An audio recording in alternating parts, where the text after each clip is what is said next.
Hello and welcome back to Kell Tells. Today I will be reviewing the Netflix movie The White Tiger. This was released on January 22nd on Netflix.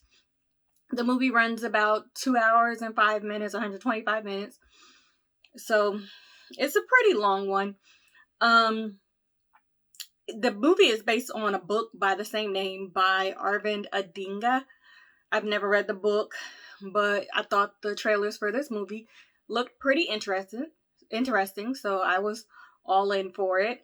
The basic wiki synopsis for this movie, Bauram, and I'm sorry if I'm butcher a bunch of these names. I am so sorry. Bauram Hawe narrates his epic and darkly humorous rise from poor villager to successful entrepreneur in modern India. Cunning and ambitious, our young hero jockeys his way into becoming a driver for Ashok and Pinky, who have just returned from America. Society has trained Balram to be one thing, a servant. So he takes so he makes himself indispensable to his rich masters. But after a night of betrayal, he realizes the corrupt lengths they will go to trap him and save themselves. On the verge of losing everything, Balram rebels against a rigged and unequal system to rise up and become a new kind of master. So that's the basic synopsis. It doesn't really, well, I'll get into it. It doesn't really spoil anything, but I feel like the movie kind of spoils itself, and I'll get into that in a couple of minutes. First, let's talk about the actors in this film. First, we have Ardash Gaurav, who plays Balram. I have not seen him in anything before. He's been in a few things that I see he's been acting for a little while. He was actually pretty good in the movie. In fact, the acting all around was pretty good. I didn't have any issues with any of the acting in the movie. You have Raj Kumar Rao, who plays Ashok, and of course Priyanka Chopra-Jones, who plays Ashok's wife Pinky. The movie was directed by Raman Barani. Again, not somebody I recognize right off the bat. So as far as my thoughts on the movie, it was kind of like Slumdog Millionaire and Parasite mixed together, but then also some whole totally other different thing. It was an interesting movie. Like, it was no point in the movie where, I was like, oh my God, what time is this movie over or whatever like that.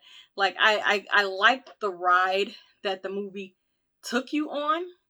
And like I said, the acting was absolutely great. So it wasn't like, oh my God, this is a horrible movie or anything. However, there were some plot points in the movie that I think could have been cut out and could have shortened the movie a bit.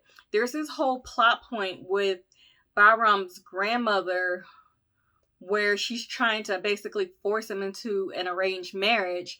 And then it's kind of showing like her, I guess, dominance over the family, especially the men in the family. However, and then there's a whole thing where basically, I guess I'm not spoiling this. Basically, the story, the film is Balram telling his story in an email to the Chinese prime minister who's going to be visiting India to look at their entrepreneur market. So, but the way that story, that plot line ended, and the way that the plot line with like his family and his grandma ended, I felt like they absolutely could have been cut out of the movie. They really didn't give Balram, the main character, I don't think it added to any of the motivation for his actions. It may have been a little bit with the grandma, but then also too, you can also pinpoint all of his moves, all his actions on the things that was going on in the main plot line, which was him being a servant for his rich, quote unquote, masters. So I felt like those two parts of the storyline, if they would have completely cut those two out, it would have been the same story. He could have been writing a memoirs if they wanted to do the story, like him telling his story type thing. It could have went that way. but I don't think the plot line with the Chinese prime minister or the plot lines with like his grandma, I don't think they really added anything to the story, and it could have been completely cut out.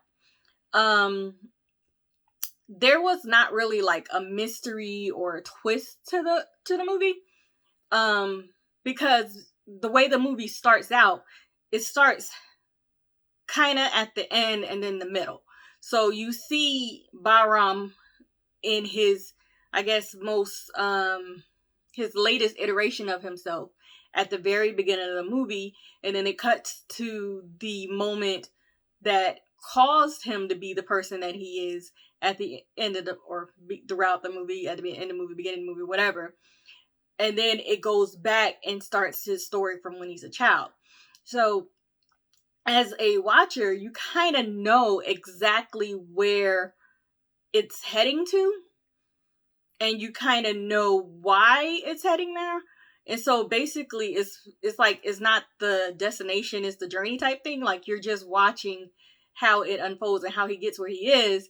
But it's not like once, you get to the end of the movie, it's not like, oh, okay. It's nothing like that. Like, everything is like pointing back to the beginning, like, okay, yeah, that makes sense. Like, you can see where the end is going to be once you see the beginning. So there was no mystery, there was no thriller to it. It was just kind of, I think it was,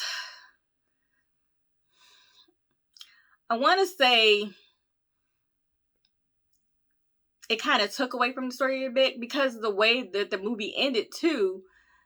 It kind of didn't feel complete. Like, it ended where basically it began. There was nothing really added at the end to make, I don't even know if I'm explaining this right, but I didn't like the structure of the movie, and I felt like when the movie ended, I was just like, okay, and that's it, because it just felt like an okay ending. But the music in the movie was on point. I liked the soundtrack. You had some rap in there, and then you had some Indian music. I don't know what the correct term for that is, but it had some really, really good music in it, so the soundtrack was on point. All in all, I would give this movie, I was going to say a 3 out of 5, but I'm kind of thinking maybe a 2.5 out of 5, because, like, even though the acting was great and, the overall story was interesting, the way the story was told was a little just all over the place. And I think if it was more of a streamlined version of the story, I think it would have served it better than the back and forth. And I'm going to tell you where I'm at now, but then I'm going to tell you how I got there, but then I'm going to come back and tell you where I'm at. It was very, I want to say, like a calm chaoticness. I don't know. But anyway, so I give it 2.5 out of 5.